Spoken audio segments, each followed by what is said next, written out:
નમસ્કાર, સંદેશ ન્યૂઝમાં આપનું સ્વાગત છે। બુલેટિનની સાથે હું છું હિના। શરૂઆતમાં વાત કરવી છે ગુજરાતમાં ગુંડા તત્વો બની રહ્યા છે બેફામ। અસામાજિક તત્વોને નથી કોઈનો ડર નથી રહ્યો। અમદાવાદમાં બુટલેગરો બેફામ બની હત્યા કરી રહ્યા છે। રાજકોટમાં ડેપ્યુટી મેયર પર પણ હુમલો થયો છે। તો વડોદરાની વાત કરીએ તો વડોદરામાં પૂર્વ કોર્પોરેટરના પુત્રની જરા જાહેર હત્યા કરી દેવામાં આવી છે। શું ગુનેગારોમાં કાયદાનો ડર જ નથી રહ્યો? અનેક સવાલ ઉઠી રહ્યા છે, કારણ કે આયે દિન ગુજરાતમાં જે રીતે ક્રાઇમ વધી રહ્યું છે તેને લઈને પોલીસની કાર્યવાહી ઉપર, પ્રશાસન ઉપર, સાથે જ પોલીસ પેટ્રોલિંગ ઉપર પણ સવાલ ઉઠી રહ્યા છે। આ અસામાજિક તત્વોમાં કોઈ જ કાયદાનો ડર નથી રહ્યો। અલગ અલગ ઘટનાઓ જે રીતે આયે દિન હત્યા કરવી એટલે નાની બાબત થઈ ગઈ છે, અને અસામાજિક તત્વો છે આયે દિન બબાલો કરે છે, સરા જાહેર તોડફોડ કરે છે અને લોકોની નજીવી બાબતમાં હત્યા કરી દેવામાં આવે છે। ગુજરાતમાં ગુંડા તત્વો બેફામ બની ગયા છે। પોલીસની કાર્યવાહી ઉપર પણ સવાલ ઉઠી રહ્યા છે, કારણ કે પોલીસની ઘણા એવા દ્રશ્યો પણ સામે આવે છે કે પોલીસની હાજરીમાં પણ આ પ્રકારના કૃત્ય રચાતા હોય છે અને હત્યા સરા જાહેર કરી દેવામાં આવતી હોય છે। માસૂમોના જીવ લેવાઈ જતા હોય છે, ત્યારે પોલીસ પ્રશાસન શું કરી રહ્યું છે? અને આ ગુજરાત મોડલ કહેવામાં આવે છે તેમાં આ ગુંડા તત્વો છે બેફામ બની ગયા છે। સરા જાહેર હત્યા કરીને જાણે કોઈ કાયદા વ્યવસ્થા કથળી છે ગુજરાતની, અને વ્યવસ્થાને લઈને પણ અનેક સવાલ ઉઠી રહ્યા છે। કોઈ તત્વોમાં, અસામાજિક તત્વોમાં ડર પણ નથી, આ દ્રશ્યોમાં જોઈ શકાય છે।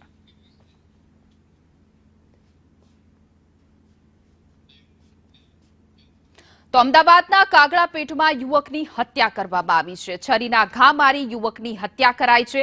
જયેન્દ્ર પંડિત નામના નગર પાસે ઘટના બની હતી। જયેન્દ્ર પંડિત નગર પાસેની આ ઘટના કે જ્યાં બિલ્લો નામના બુટલેગરે હત્યા કર્યાનું અનુમાન છે। બુટલેગર અને તેમના સાગરીકોએ હત્યા કર્યાનું અનુમાન છે। પોલીસે હત્યાનો ગુનો નોંધીને વધુ તપાસ હાથ ધરી છે। શહેરમાં વધુ એક હત્યાનો બનાવ સામે આવ્યો છે।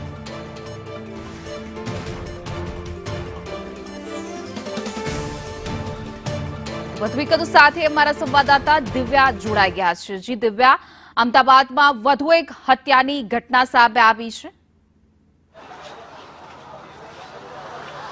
હિના, અમદાવાદમાં નહેરુનગરમાં જાહેરમાં ફાયરિંગની ઘટના બની અને તેના જ બીજા દિવસે જ્યાં પોલીસ તપાસ કરી રહી હોય છે ત્યાં જાહેર રોડ ઉપર પેટ્રોલિંગના પણ દાવાઓ કરવામાં આવે છે। તે દરમિયાન કાગડાપીઠમાં પણ જાહેરમાં એક વ્યક્તિને કેટલાક બુટલેગરો દ્વારા રહેસી નાખવામાં આવે છે અને હત્યા કરી દેવામાં આવે છે।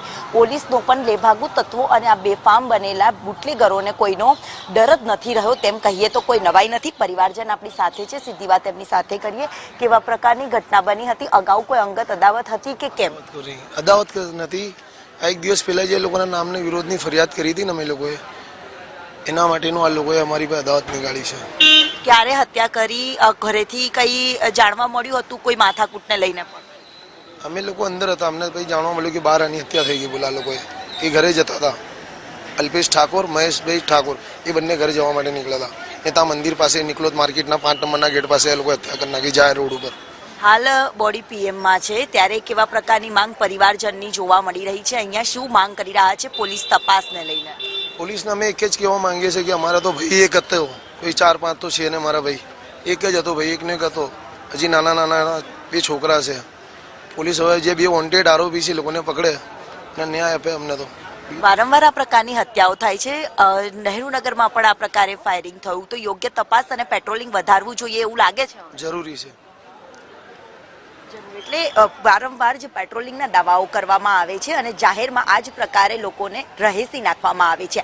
આ એક નહીં, બે નહીં, પરંતુ વારંવાર અમદાવાદ શહેરમાં ક્રાઇમનો રેશિયો સતત વધી રહ્યો છે અને પોલીસની જે કામગીરી છે તેમાં સતત નિષ્ક્રિયતા સામે આવે છે। તેના ઉદાહરણ તરીકે ગઈકાલે બનેલી કાગડાપીઠ પોલીસ હત્યા હોય, પોલીસનું પેટ્રોલિંગ હતું કે કેમ તેને લઈને પણ સવાલ ઊભા થાય છે।